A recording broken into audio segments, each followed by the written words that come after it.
blades of the fallen star. Rakusa no Ken. Chapter 1. Sons of the Forge. In a quiet valley nestled between the whispering pines and mist-veiled ridges of Yamahana province, there stood a humble forge, older than memory and older still than maps. Its roof was thatched, its walls of stone and wood, and its chimney curled smoke into the dawn sky like incense from a shrine. Here lived Takashiro, a blacksmith of no great fame, and yet of uncommon soul. Takashiro's hands were calloused and blackened by fire, but his spirit burned steady as coals in winter. His hammer spoke a rhythm known only to the old gods, and though few traveled the winding mountain road to find him, those who did never returned with regret. But Takashiro's greatest legacy was not his craft. It was his 3 sons, born beneath different moons, yet bound by blood, discipline, and something older still. The eldest, Raiden, was tall and quiet, his eyes always scanning the wind. Where others spoke, he listened. When the pine branches rustled, he seemed to understand. From a young age, he practiced breathing with the wind, walking on stones without sound. He trained with a wooden bokken until his strikes could slice falling leaves from the air. The middle son, Kaoru, bore the calm of water in his voice. He tended the koi pond with care, often sitting for hours, unmoving, with his hands resting on his knees and his thoughts sunk beneath the surface. He laughed more than Raiden, but with gentleness, not mockery. His strength came not from force, but from flow, redirecting, absorbing, healing. The youngest, Shin, was the most difficult to read. He would vanish for hours, slipping into the forest, returning with strange questions or secrets he wouldn't share. He once returned with a raven feather soaked in dew and said it had taught him how to disappear. He slept during the day and trained at night, as if his soul belonged to the stars. When they reached the age of 10, Takashiro sent them away, not out of rejection, but in reverence. He took them to the Tsukigakure Monastery, a temple carved into the cliffs of Mount Hoshinari, where monks wore robes of indigo and white, and where bells rang not for time, but for clarity. "You must know the spirit before you wield the blade," he said. "To forge something eternal, the soul must be tempered first." The brothers did not protest. They bowed, took nothing with them but the clothes they wore, and began a life of meditation, silence, and discovery. Years passed like drifting snow. In the monastery, the brothers each found their own path.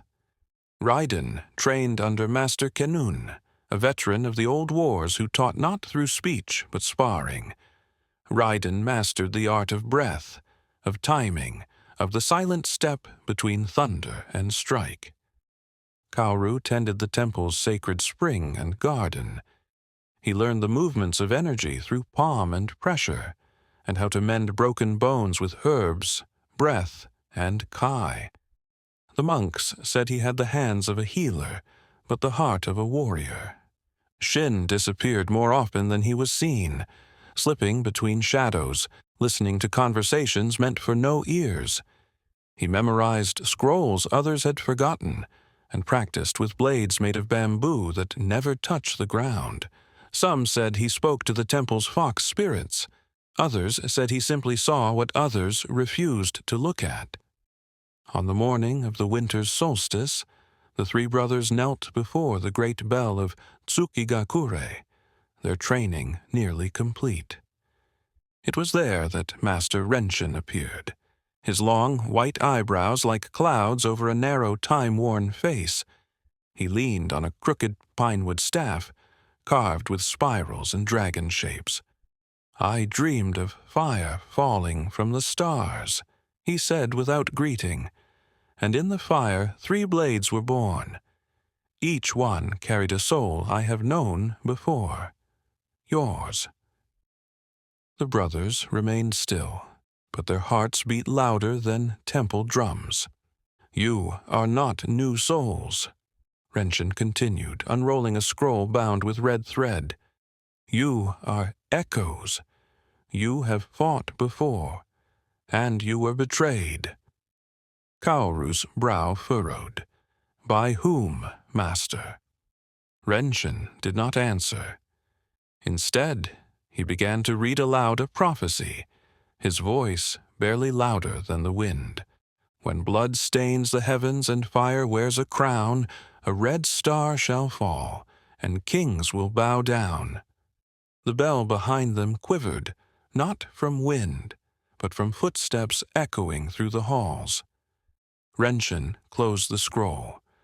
"They are here." A distant horn blared. Then the clash of metal. Screams. The Crimson Empire had found them.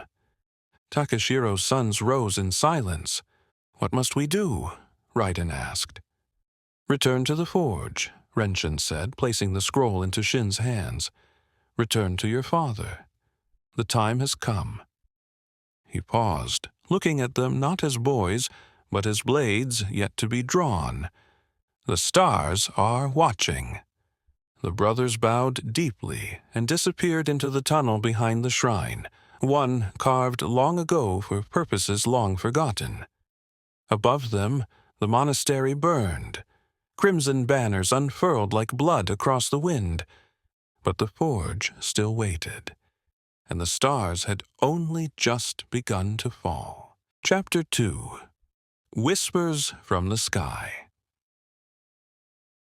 The tunnel behind the shrine wound deep into the bones of the mountain, lit only by Raiden's torch and Shin's uncanny memory of paths never marked.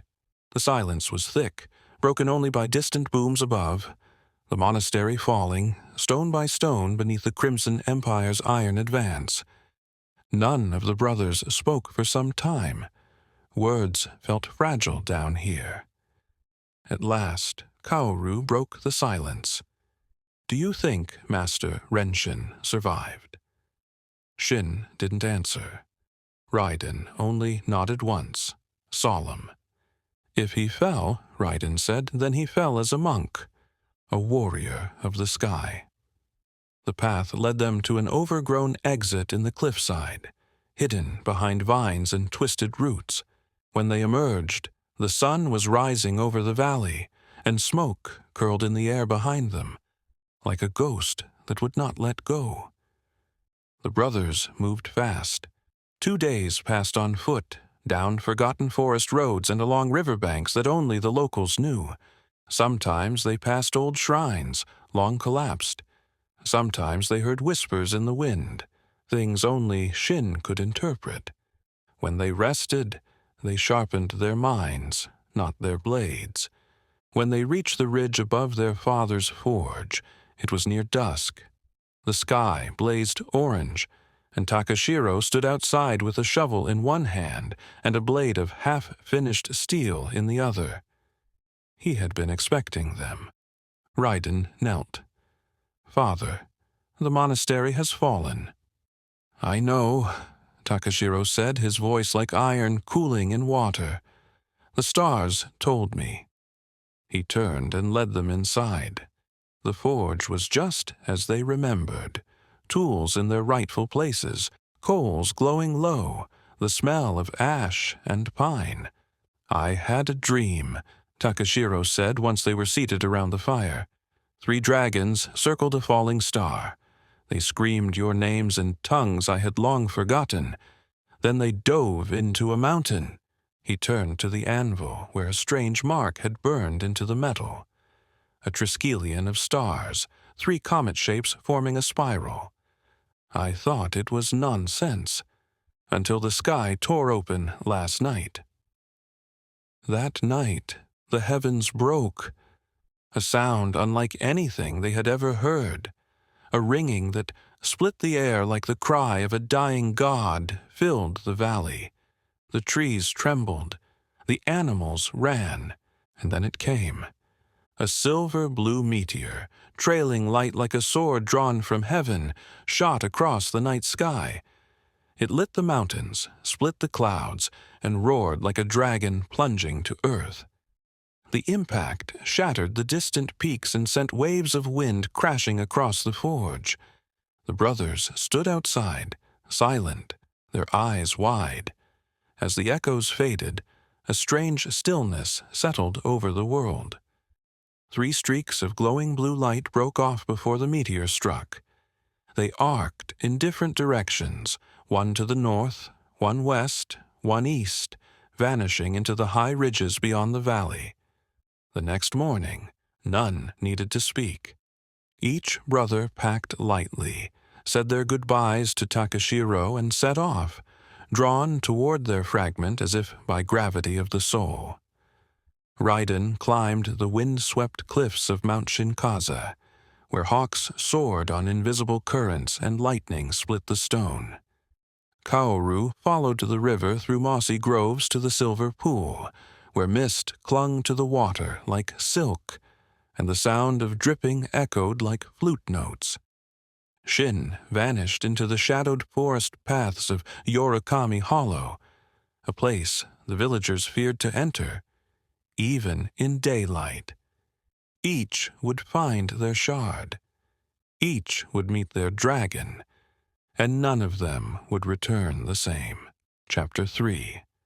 Raiden and the Wind Shard. Raiden moved like mist through the mountain's breath, each step light, sure, and silent. The forest thinned the higher he climbed, giving way to jagged ridges and bone-white stone. Snowflakes drifted across his shoulders, carried by the wind that whispered through the pines like a voice trying to remember its own name. He did not know where he was going. He didn't need to.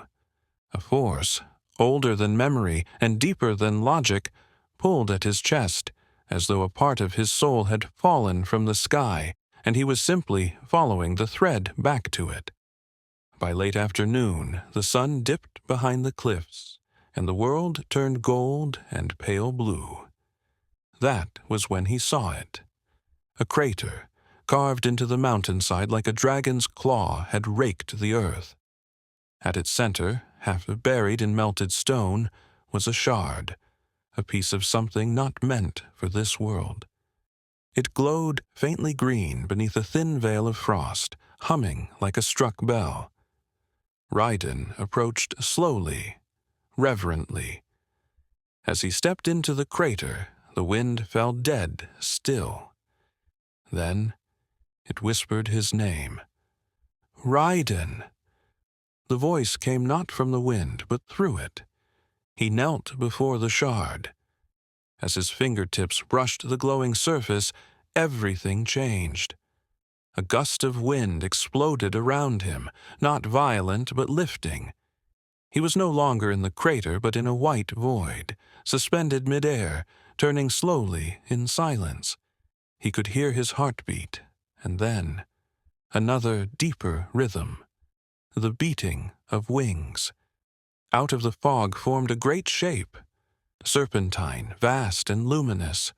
A dragon, made of smoke and stars, coiled through the sky around him. Its wings stretched like storm clouds, its mane flickered like aurora. It gazed down with eyes that knew everything. Raiden, it said, and the name shook through his bones. You return, as the winds promised. Raiden said nothing. He knelt instinctively, as if his soul had done this before. I am Hayakaze, dragon of breath and blade. You were once my rider, my sword, my storm. Images surged in his mind.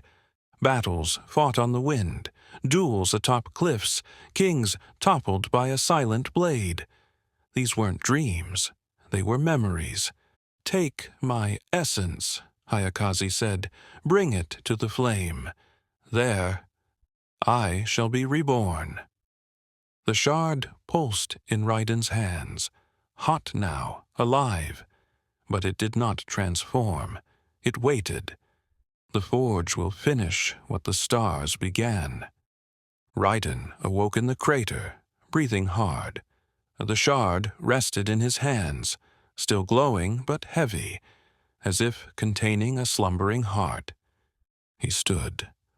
Snowflakes had begun to fall again. Without a word, he wrapped the shard in cloth and placed it in his satchel. He turned his eyes toward the valley. The path down was steep, but he moved with clarity now. His purpose was clear. He had found the piece of the sky that once belonged to him, but it was not yet a sword. Chapter 4. Kaoru and the Water Shard. The river welcomed him like an old friend. Kaoru walked its edge barefoot, letting the cold mud and shallow water kiss his feet with each step. The forest sang softly around him, birdsong above, wind through the leaves, frogs pulsing low and steady. But beneath it all was another sound, a vibration almost musical, rising from the depths of the current. He followed it downstream past moss-covered stones and forgotten torii gates swallowed by ivy. This river had no name, only reverence. The monks once said its waters carried echoes from the time before men spoke. Kaoru believed them. The melody grew louder the farther he went. At twilight, he reached a stillness unlike any he'd known before. The river widened into a basin, the silver pool veiled in mist. The air was cool and heavy. Willow trees leaned over the water like guardians in mourning. In the very center of the pool, just beneath the surface, a glow pulsed, soft blue, steady, as if the water itself had a heartbeat.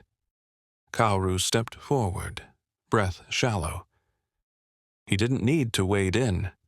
As he reached the edge, the water rose up of its own will, a column of rippling silver that cradled something at its core. A shard, smooth and glassy, the color of deep sky just before rain. He extended his hand. The water placed the shard into his palm, and the instant it touched his skin, he was gone. Kaoru stood beneath a vast moonlit ocean, not in it, but beneath it, a world of dark blues and radiant flow. Above him, constellations shimmered through liquid sky. Around him, the current curled like a serpent of light. From the deep came a shape, vast, ancient, fluid. A dragon, body like a river of scales, eyes calm as winter lakes. Ribbons of fin trailed behind it, glowing with stardust. It circled him once, and with each pass, the pressure in his chest eased. His breath slowed, his pulse merged with the tide. "Kaoru," said the dragon, voice like waves rolling across stone. "Do you remember the flood? The siege? The peace you brought, blade drawn but unstained." Visions flooded in, a city under siege. Kaoru standing on a wall, sword raised but never striking. Soldiers dropping weapons at the sight of him. Surrender by stillness. Victory through presence. I am Mizukami, the god stream. You were once my hand and my current. Kaoru lowered his head. Take me to flame. In your father's forge I will awaken. Your blade shall flow again. The shard pulsed in his hands like a heartbeat returning. You are the river that remembers, the stream that cuts without cruelty. Kaoru opened his eyes. The mist still clung to the pool. The water had receded. In his hands, the blue shard pulsed quietly. He bowed to the river, then stood and turned toward the mountains. His path was clear. His spirit had returned. But the blade was still waiting to be born. Chapter 5. Shin and the Shadow Shard. Shin walked without a path. No roads marked the woods he entered, only silence, and even that felt like it watched him. The trees here were twisted, blackened in places where sunlight never touched. Birds did not sing. Wind did not pass. Locals called it Yorukami Hollow, the night god's grove. Shin didn't fear it. He belonged here. Even as a child, shadows had never frightened him. He'd always felt something else within them. Not evil, just waiting. He moved like smoke, placing each step as if the ground might vanish beneath him. The deeper he went, the darker the light became. What little sky was visible now stained indigo and violet, as if twilight had gotten lost and never left. Hours passed, or minutes. In this place, time was more suggestion than law. Then he saw it.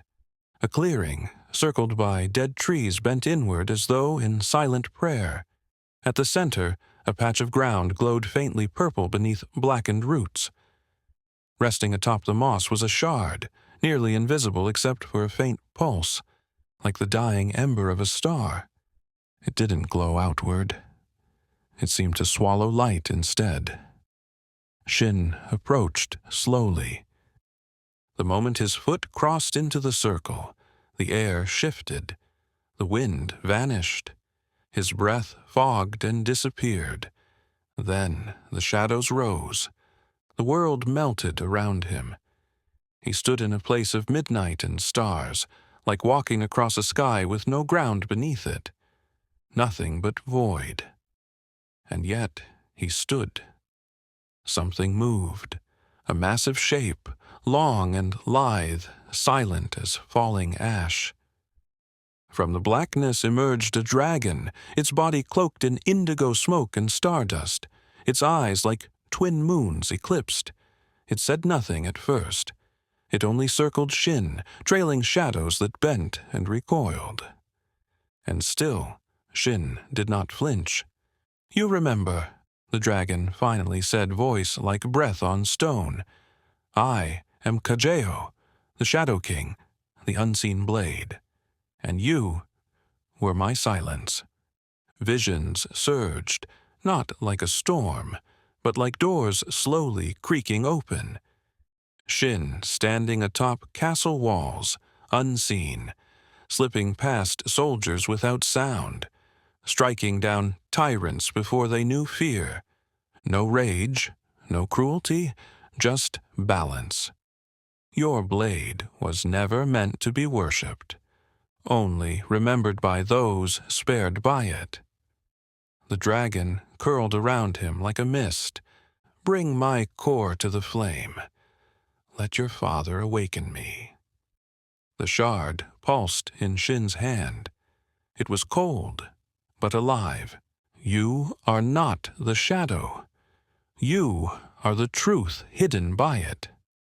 Shin blinked. He was back in the clearing. The shard still rested in his palm, its glow now stronger, like a lantern behind veiled silk. He tucked it into his cloak and stood in stillness for a moment. A fox watched him from the trees, silent and silver-eyed. He bowed to it, then turned and vanished into the forest, as if the shadows themselves had chosen to carry him. Chapter 6. The Forging of Destiny. The brothers returned at dusk, one by one. Raiden came first, descending from the cliffs like a hawk folding its wings. He said nothing, only nodded to Takashiro and offered the green glowing shard wrapped in cloth. Kaoru arrived before sunrise, his robes damp with river mist, his eyes calm but distant. He held the blue shard as one might hold a sleeping child, quiet, reverent, alive. Shin stepped from the forest sometime before noon. No one saw his approach. He simply appeared at the forge's door, his cloak dark with shadow. The indigo shard pulsed softly beneath it.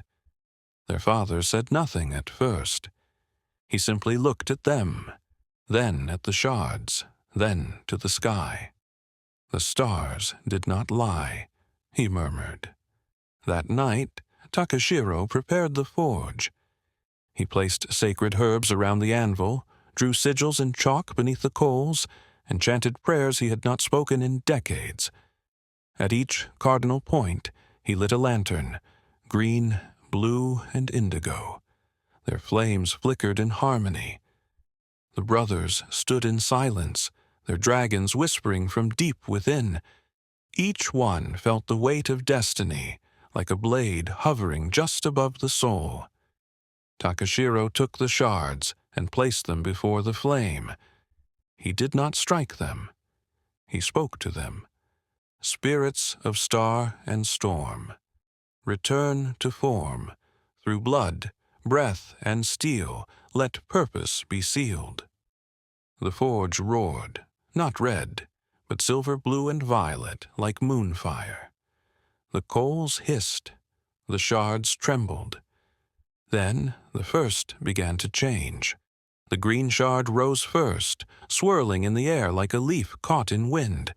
It spun faster and faster until it formed a blade, sleek, curved, light as breath. Lightning danced faintly across its surface. Furriken, the blade of wind and thunder. Raiden stepped forward as it hovered in the air. It flew to his hand without hesitation. When he gripped the hilt, a gust of wind burst from the forge, rattling the tools and banners. The second rose next. The blue shard melted mid-air into fluid steel, flowing like a river folding in on itself. It shaped into a long, elegant blade, slightly broader at the base, with a ripple in its pattern like flowing water. Sairyuto, the blade of the pure stream. Kaoru caught it as if receiving a gift from a god.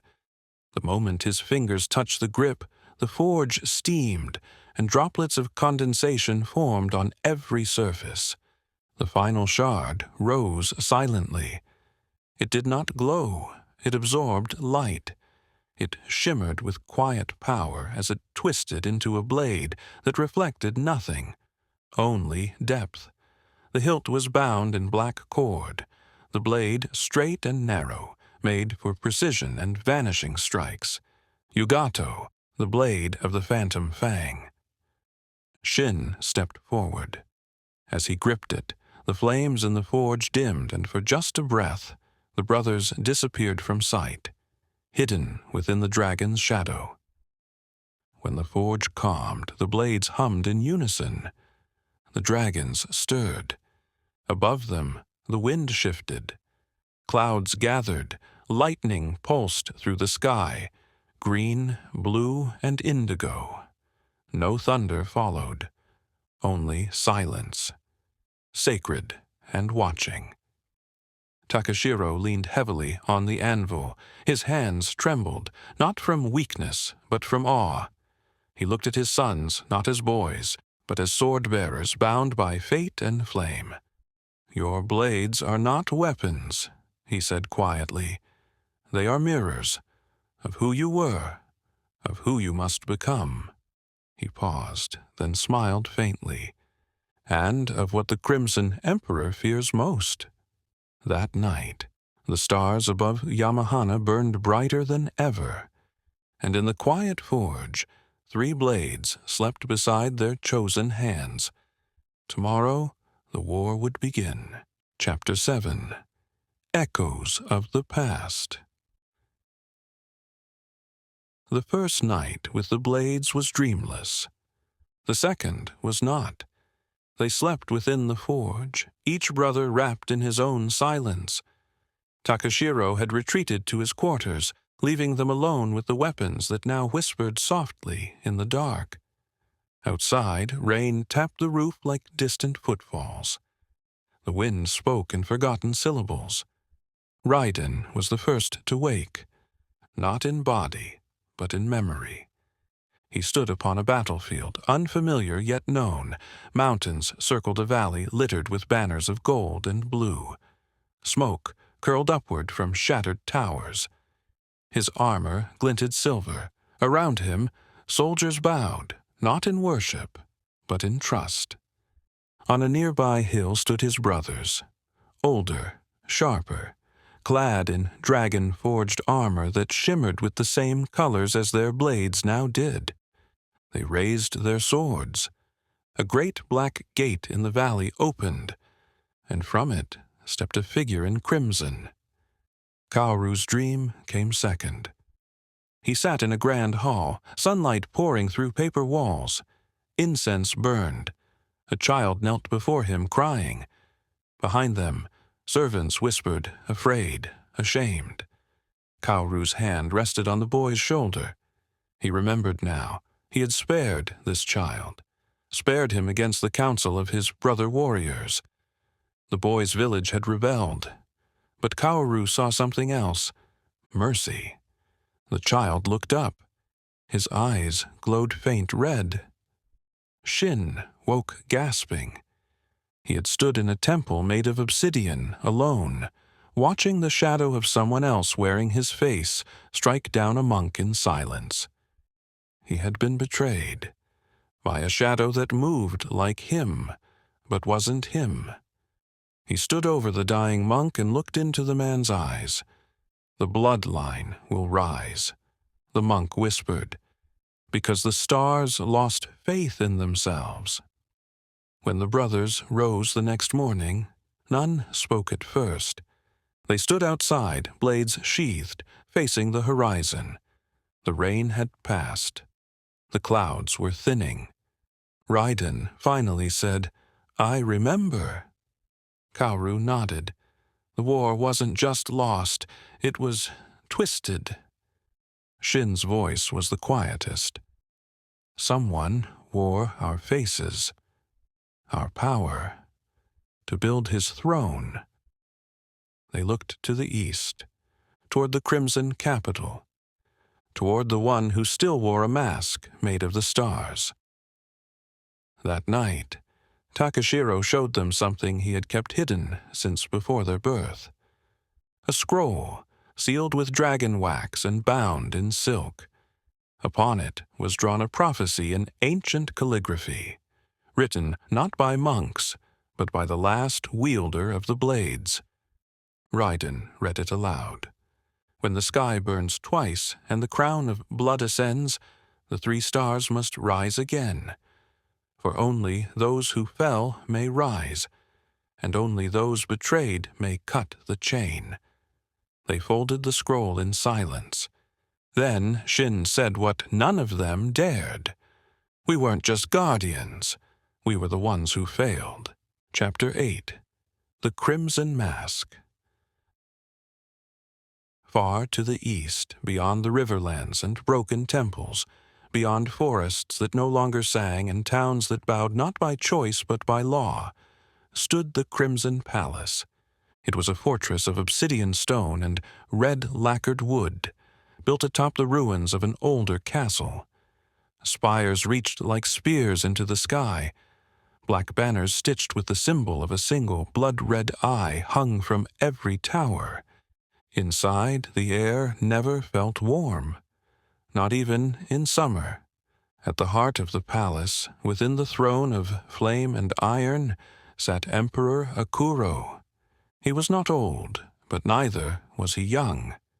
His skin bore no wrinkle, yet his eyes looked ancient, as if they had seen centuries of betrayal and chosen to become betrayal itself. But it was not his eyes that unnerved those who knelt before him. It was his mask, forged from the core of the red meteor 240 years ago. The Chitin Men, Blood Heaven mask, was more than armor. It was a parasite of power. It covered Akuro's face entirely, molded to his skin as though it had grown from him. Its surface was smooth and dark, with faint crimson lines that pulsed like veins. A third eye sat etched into the forehead, closed, yet never blind. The mask had once been a tool. Now it was his crown, Akuro stood in silence before a massive obsidian mirror.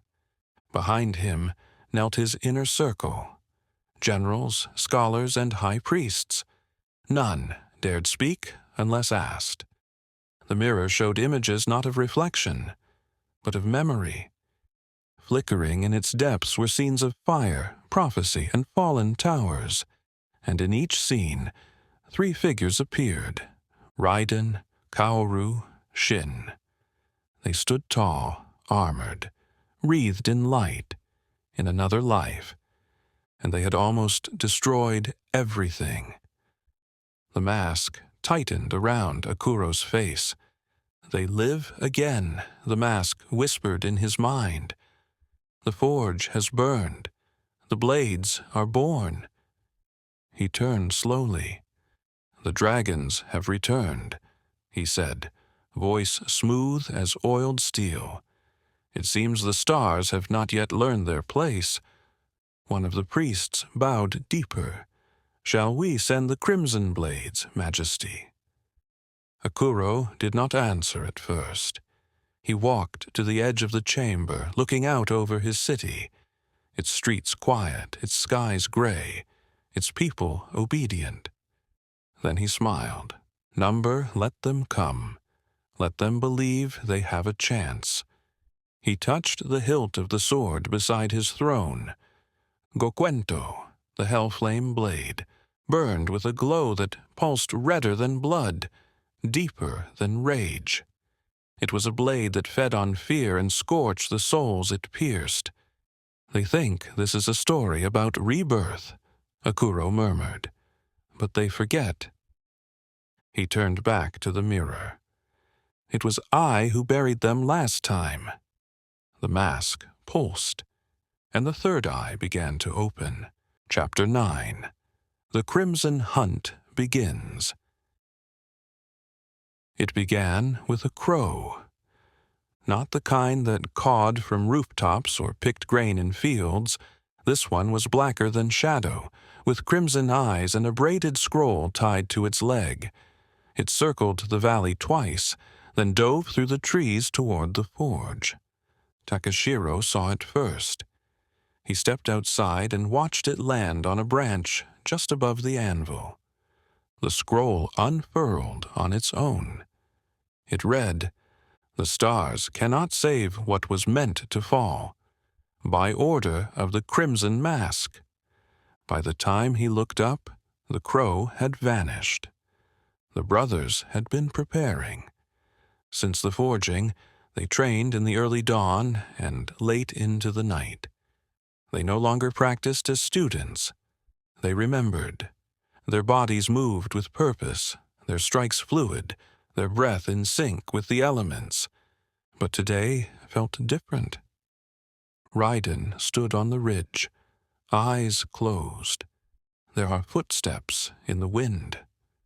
Kaoru sat beneath the cedar tree by the forge, and blood in the water. Shin had already vanished. They came as fog, silent, swift, and without mercy. 6 assassins of the Crimson Blades, each a master of death. Their armor was dark, lacquered bone, their faces masked in crimson iron shaped like snarling beasts. They moved through the trees like shadows that had learned how to bleed. They split into 3 teams, 1 for each brother. Raiden's duel began beneath the rising sun. He stood calmly in the clearing as 2 of the assassins emerged, swords drawn. They attacked in tandem, flashes of steel and war cries, sharp enough to break bone. Raiden moved like the wind. He spun, ducked, parried, and struck. Furaiken sang with every motion. A single arc of the blade sent a gust strong enough to knock a man from his feet. Another swing sliced cleanly through both attackers in one breath. He exhaled slowly. The trees bent toward him in silent reverence. Kaoru's trial unfolded by the river. 2 assassins attacked from above, leaping from the trees with curved daggers aimed for his throat. Kaoru did not move until the last moment. Then he turned, redirected one strike into the other, and swept his blade low across the riverbank. Seryuto shimmered like liquid moonlight. The water rose as he swung.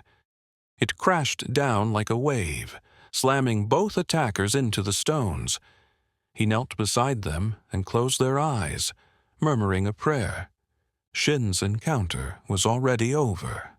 When Raiden and Kaoru returned to the forge, they found the third pair of assassins already lying in the dirt.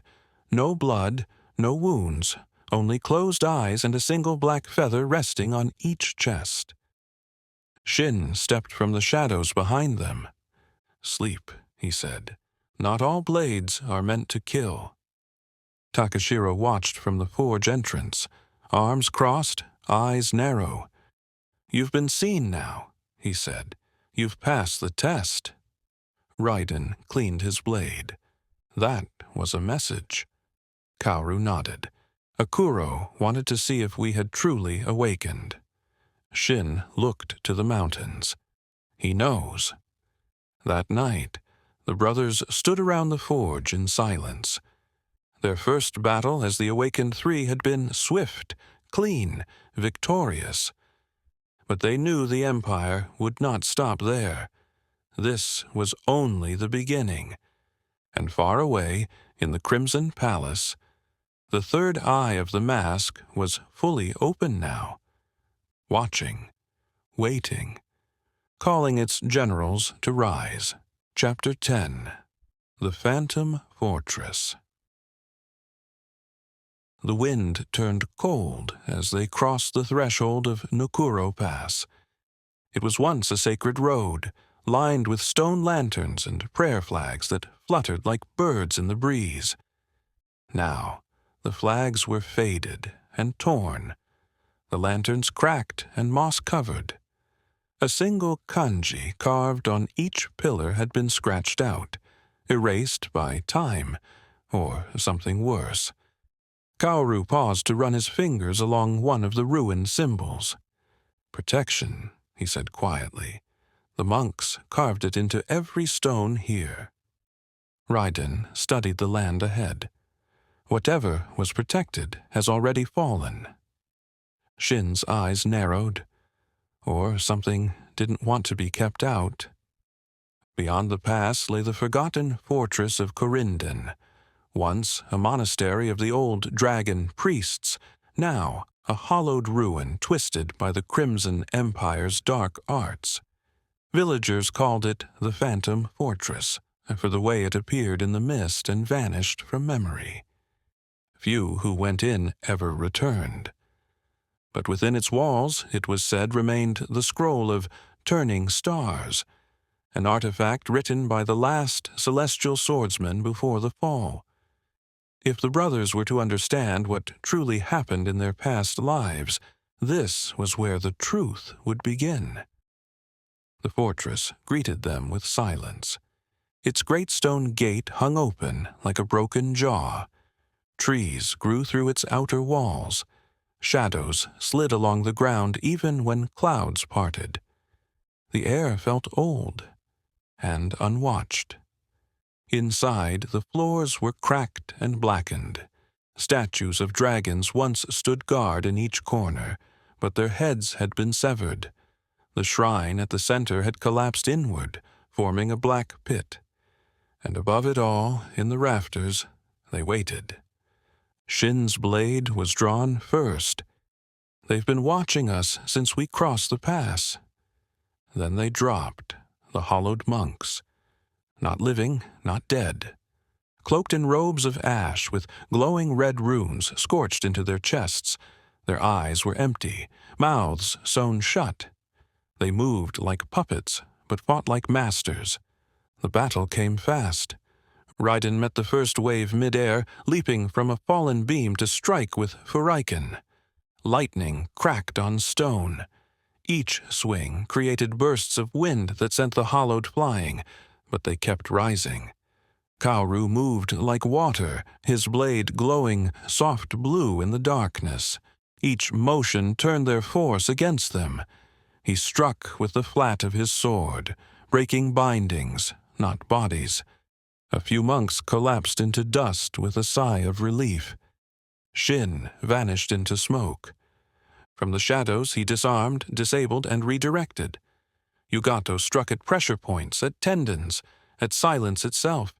His blade left no mark, but every foe it touched fell as if remembering death. Then a roar echoed from the pit. From the shrine rose a new figure, twisted, towering, and terrible. Once a master monk. Now something else. Its body was plated in black stone, its arms bound with crimson chains that crackled with the same energy as the crimson mask. Its mouth had been sealed with a talisman, now burning away. "You failed," it groaned, its voice like stone breaking. The dragon essence inside the brothers stirred violently. Kaoru whispered, "He was one of us." In the time before, Raiden stepped forward. "We bring peace, not vengeance." But the creature charged. Together they fought as one. Fureiken struck from above, shattering the chains. Sire Yuto wrapped the creature in a vortex of water, forcing it to stillness. Yugato pierced the last glowing rune on its chest, releasing it from the Crimson Empire's binding. The creature collapsed to its knees, then to dust. From the ashes, a scroll floated upward, glowing with quiet light, the scroll of turning stars. They opened it together. Inside were words written in their own hands, from a lifetime long forgotten. A message addressed to themselves. "If you read this, you have risen again. Know this. The fall of our age was not fate, it was sabotage. The Crimson Mask was not born from power, it was made from betrayal, by one of our own." They froze. Shin spoke the words none of them wanted to believe. One of us turned. Outside, the mist had lifted. The wind blew clean. But inside their minds, the fog had only just begun to settle. Truth was more dangerous than enemies, and it would only get darker from here. Chapter 11. The Return of the Dragons. They left the Phantom Fortress in silence. The scroll weighed heavy in Shin's satchel, but heavier still in their hearts. To know their downfall had not been destiny, but betrayal from within was a blade of its own. None of them dared ask the question aloud. Who turned? Not yet. That night, they camped on a hill beneath open sky. The stars were sharp and endless. The fire crackled quietly, throwing flickering shadows across their faces. No one slept. Instead, they watched the heavens. Then, as the moon reached its peak, they felt it. A deep thrum beneath the earth, a shift in the wind, a pulse in their blades, and then a voice. 3 voices, each in a different tongue, yet heard the same way. "We are ready." The ground trembled. The stars lowered as if bowing, and the dragons returned. They did not descend. They emerged from within the brothers, as if drawn out by resonance, purpose, and time. Hayakaze rose behind Raiden, wings unfurling like clouds splitting open. He shimmered with green light and spun in lazy, watchful circles above the hill. His breath stirred the leaves for miles. The sky bends for you now. Mizukami rippled upward like a wave, gliding through the air with silver fins and sapphire mist. He coiled around Kaoru protectively, forming a halo of rainfall and calm. The rivers remember you, and they will part. Kajeo stepped from the darkness itself, his form revealed only in fragments. Tail, eye, claw, yet whole. He rested behind Shin like a whisper against the edge of a blade. The shadow bows. Walk it. Together, the dragons circled, then aligned, forming a trinity in the sky. The wind, the water, the void. A tri-symbol formed in the grass beneath them, 3 interwoven spirals of light. From it, energy surged into their blades and into their bodies. They knelt instinctively as a storm of memory washed over them. They remembered their first fall. The Crimson Emperor's ancestor, Reiken Akuro, had gained access to the Celestial Forge through a traitor's hand.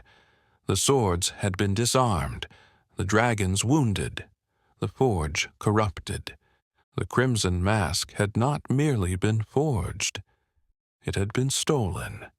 As dawn broke, the dragons began to fade, but not completely. Now they could be felt in every breath, every step, every moment of silence. "You are no longer just wielders," Hayakaze said. "You are our will."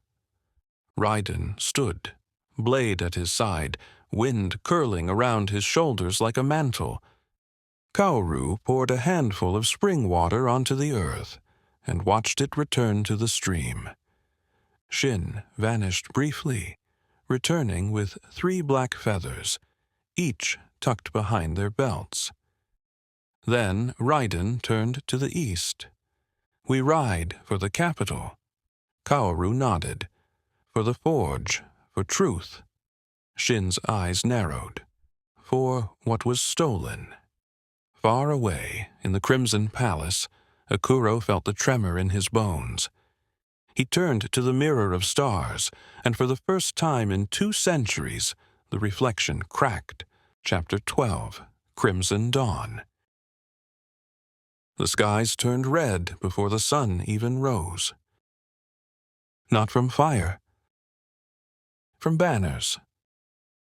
Thousands of crimson banners, stitched with the eye of Akuro, rolled across the hills like blood-soaked thunder. Drums echoed through the valley. Villages fled before the noise. And at the head of it all rode 3 generals, each a monster dressed as a man. The Empire was done waiting. It was hunting now. The 3 generals of the Crimson Gate. 1. Lord Jinsai, the Iron Gale.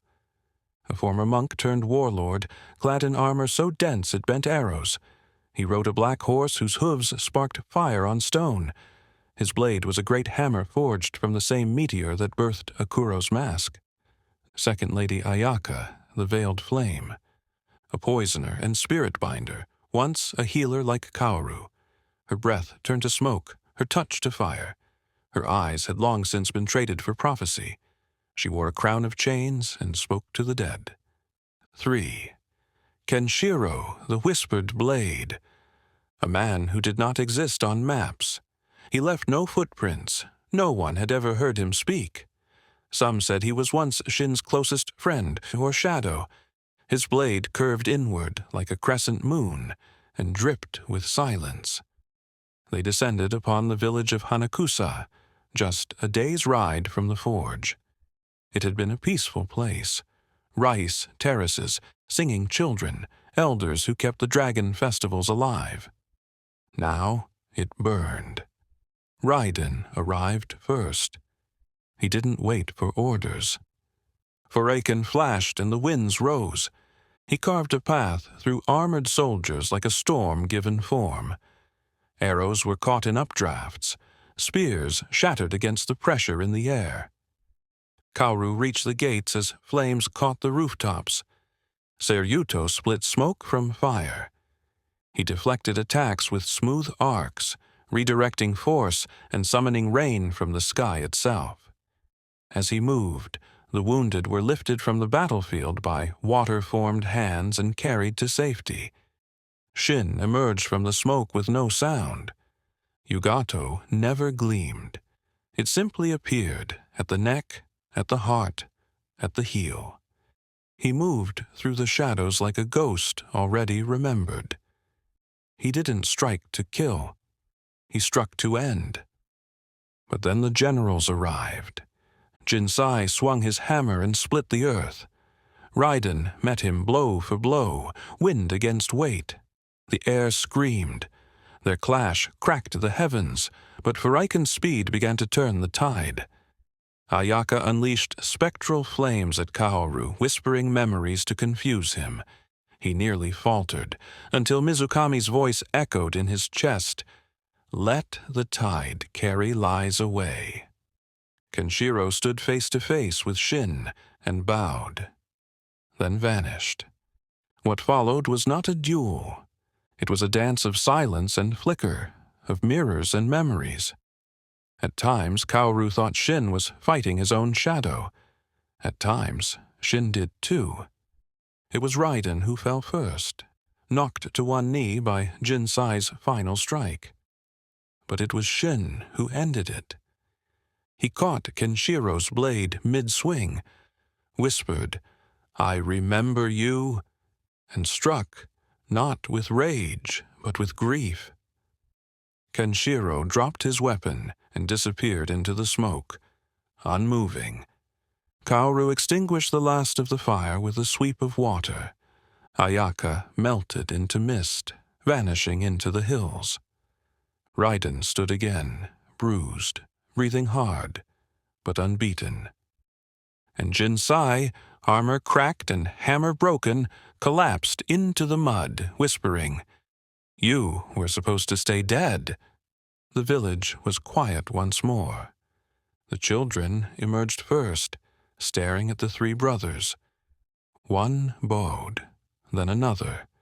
Then the whole village knelt, not in fear, but in hope. That night, around the fire, Takashiro sat with them one final time. He placed a hand on each of their shoulders. "You've become what I only dreamed you would." He looked toward the east, toward the Crimson Palace. "Now, finish what they started." In the capital, Emperor Akuro stood in silence. His generals had failed, his mask cracked, and his sword began to burn brighter than ever before. Chapter 13. The Palace of Ashes. They arrived beneath the city, cloaked in shadow. A forgotten aqueduct carved centuries ago led them beneath the foundations of the Crimson Capital, a hidden artery that once fed the palace gardens, now dry and filled with bones and dust. No alarms rang, no guards patrolled. And yet the city knew they had come. Above them, the Crimson Palace loomed like a wound against the sky. Its spires stabbed the clouds, and its banners flowed like rivers of blood. Fires burned in braziers that never died, and atop the highest tower pulsed a faint red glow. The mask was watching. The brothers emerged from the tunnels near the temple district, now twisted into shrines of fear. Statues of dragons had been replaced with faceless idols, their mouths sealed and their eyes gouged. Children bowed to them in silence. Priests wore crimson robes with veils over their eyes. Kaoru whispered, "This city is blind." Raiden's jaw tightened. No, it was blinded. Shin stepped forward, eyes locked on the path ahead. "Then will be their light." As they passed, people looked up, startled, unsure. 3 men in robes of gray and dark blue. 3 blades sheathed but humming with power. Some turned away in fear, but others began to follow. At the foot of the palace gates they found no army, only a wall of illusions. Phantoms of past lives, twisted memories made real. Raiden stood face to face with a burning village. His failure to protect it replayed endlessly, his younger self screaming. But when he stepped forward and touched the flame, it vanished. "That wasn't me anymore," he said. Kaoru found himself walking through a hall of mirrors, each one showing him sacrificing someone he loved. The pain was unbearable. But then he looked past the reflections and saw the real path. "Love is not weakness," he whispered. "It's clarity." Shin met only silence. A corridor filled with shadow and a figure wearing his face. But Shin smiled. "I've already made peace with the dark." And his double faded into nothing. Beyond the illusions, the throne room waited. The gates opened without a sound. They stepped into a hall of smoke and obsidian. At its center sat Emperor Akuro, still, silent, and wreathed in red flame. The crimson mask glowed with cracks like lightning frozen in glass. Behind him stood the hellflame blade, planted into the stone like a totem of defiance. He did not rise, only spoke. "You should have stayed buried." Raiden stepped forward. "You stole the fire that was meant to guide." Kaoru, you turned mercy into obedience. Shin, you broke the cycle, but we remember how to mend it. Akuro stood. He reached up with both hands and tore the mask from his face. What lay beneath was not human. Not entirely. His skin shimmered with red scales. His eyes were lidless and glowing. A third eye burned open in the center of his forehead. Something ancient and starborn had rooted into his soul. Not possession, fusion. The mask had not taken him. He had become it. With one hand, he summoned the hellflame blade. With the other, he raised the mask, and it floated, spinning slowly above his head like a sun about to burst. "You think you are reborn heroes," Akuro said, "but I am the only one who evolved." And then the throne room exploded in light, red, white, and indigo. The final battle had begun. Chapter 14. Dragon versus Dragon. The palace shook. As Akuro raised the hellflame blade, the air warped, rippling like heat above a furnace. His third eye burned red, and the floating crimson mask pulsed with each breath, casting flickers of memory and madness across the chamber walls. From it came a howl, not human, not dragon, but something older.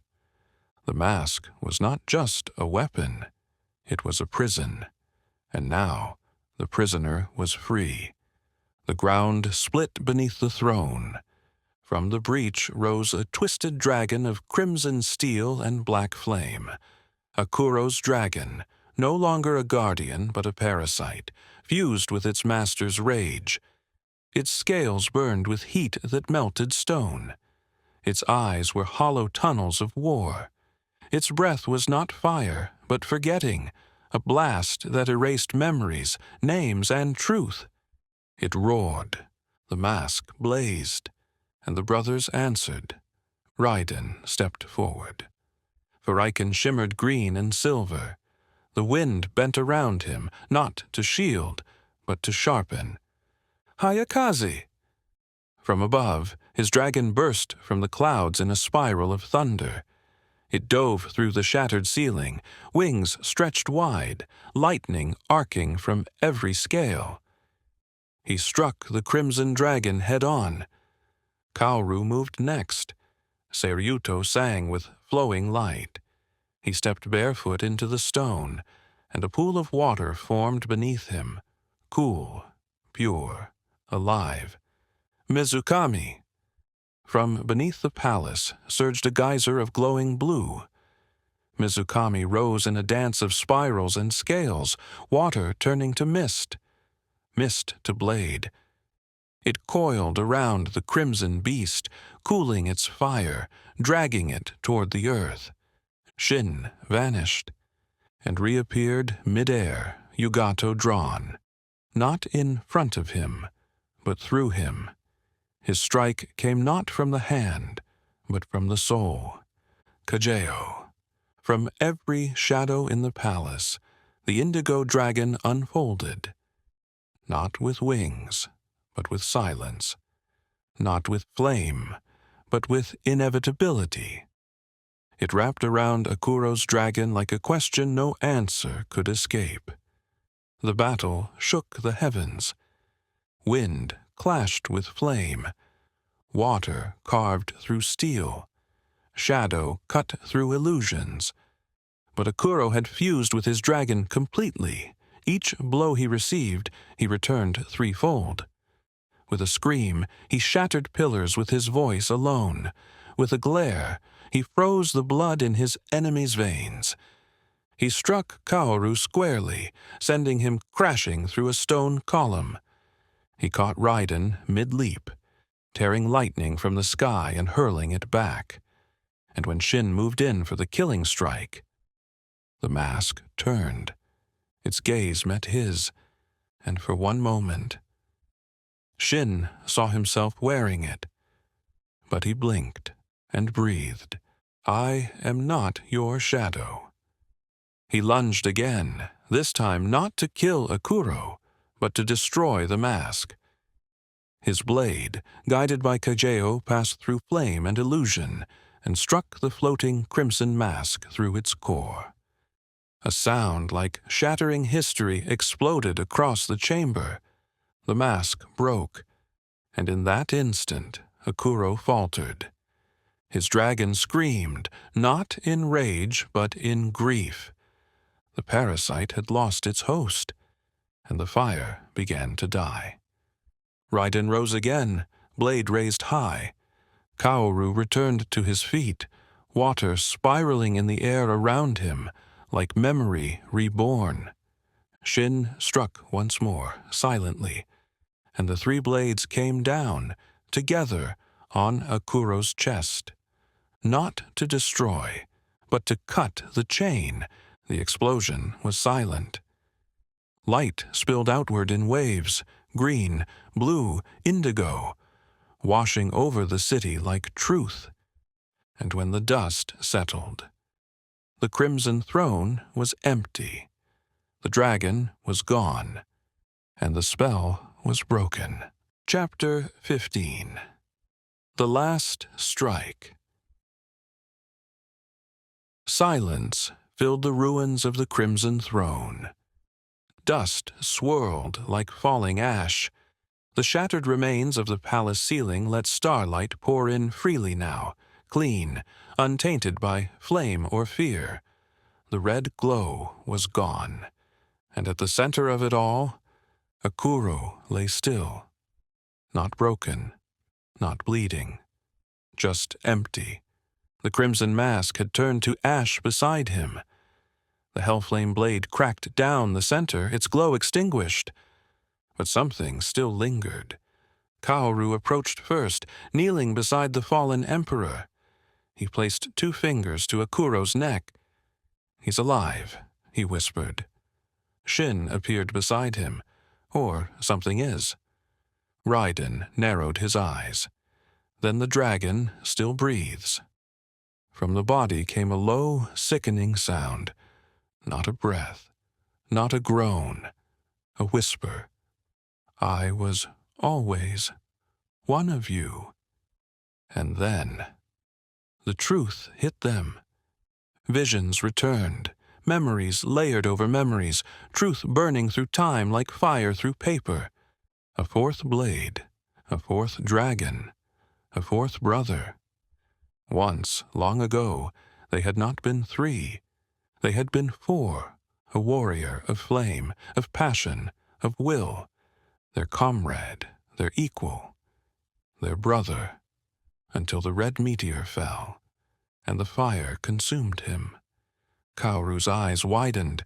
He was one of us. Raiden gripped his sword, rage shaking his hand. We didn't fail him. We lost him. Shin stepped back, staring into the hollow face below them. That's why we fell. not by betrayal, but by grief. Then the earth groaned. Cracks split the marble beneath Akuro's body. From the depths of the earth, red light surged once more, a final surge, desperate, chaotic. The dragon was dying, and with it, the capital would fall. They had only one chance, to cut the last thread, to sever the soul of the crimson flame, not in hatred, but in peace. Kaoru looked to Raiden. It must be clean, not vengeance. Raiden nodded. Not punishment. Closure. Shin said nothing. He stepped forward, lifted Yugato, now glowing with soft indigo fire, and placed the tip to Akuro's heart. The fallen emperor looked up, tears leaking from cracked, inhuman eyes. I was afraid, and Shin whispered, we all were. He drove the blade through, gentle, sure, final. The light surged, then fell. The cracks closed, the palace stilled. When the brothers opened their eyes, they stood on a floor of stone polished clean. Akuro's body was gone. The blades no longer glowed. The dragons had vanished, and the storm had passed. Outside, the people stood silently in the streets, watching, waiting, and then, one by one, they began to kneel, not to worship, to honor. Raiden turned to his brothers. It's over. Kaoru shook his head gently. It's only just beginning. Shin unsheathed his sword one last time. Then let's bury the blades. They climbed to the highest peak of Yamahana. At dawn, they placed the three swords, Fureiken, Seryuto, and Yugato, into a shrine built from stone, ash, and memory. May they sleep, Kaoru whispered, until the stars cry again. They sealed it in silence. Then walked 3 different paths. Raiden returned to the mountains, teaching warriors to listen to the wind. Kaoru rebuilt the river temples, healing the land and those upon it. Shin vanished into myth. Some say he still walks between the shadows, protecting peace from behind the veil. But the blades remain, waiting, listening, for when the stars fall once more. Epilogue. When the stars fall again. High in the mountains of Yamahana, where the mist still curls like the breath of ancient spirits, there lies a shrine of stone. It is unmarked by name. The path is difficult. Few find it. Even fewer remember how, but those who do speak of 3 swords resting in silence. One hums with the wind. One glistens with dew. One vanishes in shadow if you look too long. No banners guard them. No flame protects them. Only time. And yet, sometimes, when the stars ripple and the sky trembles with the weight of the past, villagers say they hear whispers in the night, breathe with the wind, flow with the stream, disappear and strike true, and far, far away. In another age not yet written, a child looks up at the sky. A meteor streaks across the heavens, and somewhere deep in the stone, the blades begin to stir. End of Book 1. Blades of the Fallen Star. The end. Inspired by the spirit of dragons, destiny, and rebirth.